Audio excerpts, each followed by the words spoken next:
राधे राधे। आ- आप सभी का स्वागत है मेरे YouTube चैनल पर।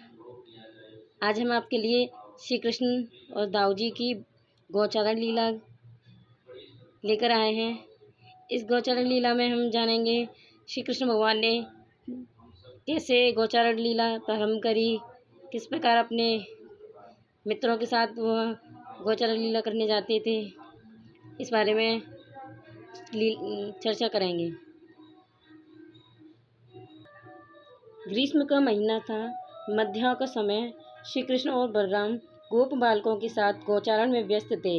यमुना के किनारे एक घन छायादार वृक्ष के नीचे थकावट दूर करने के विश्राम लेने के समय वे बोले, मित्रों, इस पेड़ का अवदान असीम है।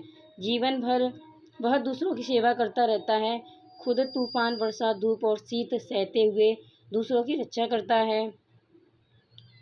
इस वृक्ष का जीवन सर्वश्रेष्ठ है। इस समय गोप बालक भूखे थे। उन्होंने पराक्रमी बलराम से क्षुधा शांति का उपाय पूछा।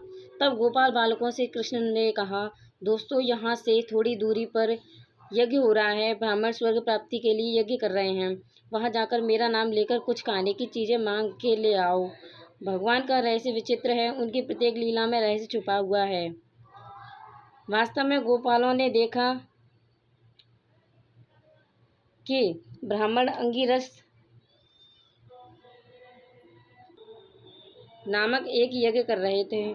उन्होंने अपना परिचय देते कहा कि श्री कृष्ण और बलराम ने उन्हें भोजन के लिए भेजा है।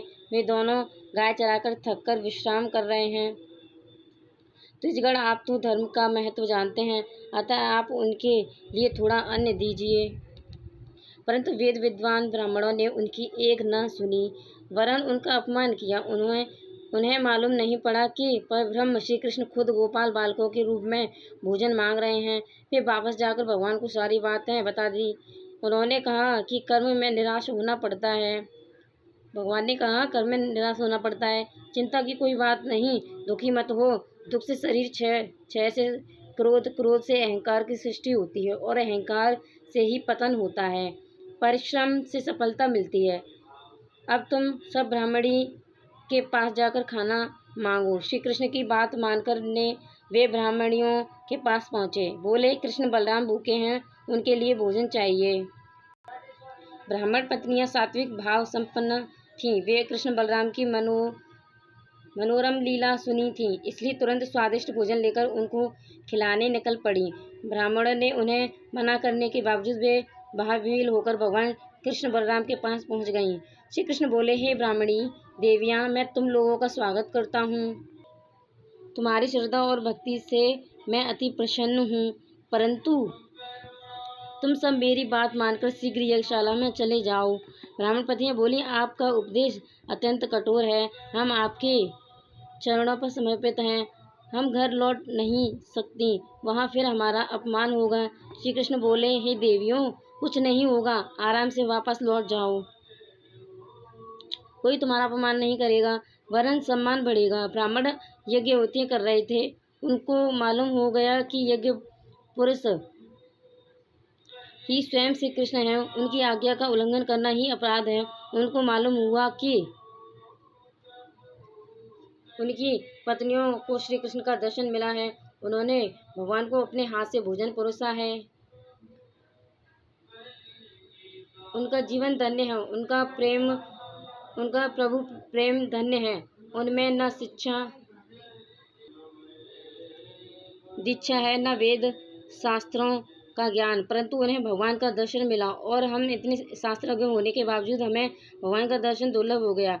देख, हमारा जीवन, हम ही मूर्ख हैं, वे तो असल में विदुषी ठहरी हैं। हे भगवान, हमें क्षमा कर दीजिए, हमने आपको पहचाना नहीं, यह हमारी मूर्खता है। कृपया आप हमारे अपराध को क्षमा कर दीजिए।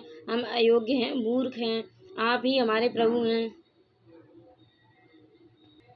ऐसा कहकर ब्राह्मणों ने ठाकुर जी से माफ़ी मांगी। माफ़ी मांगने के बाद ठाकुर जी गौचारण लीला करने जा रहे थे। जाते समय उन्होंने यज्ञ पत्नियों पर कृपा की और ब्राह्मणों को भी वरदान दिया तो ये थी गौचारण की लीला।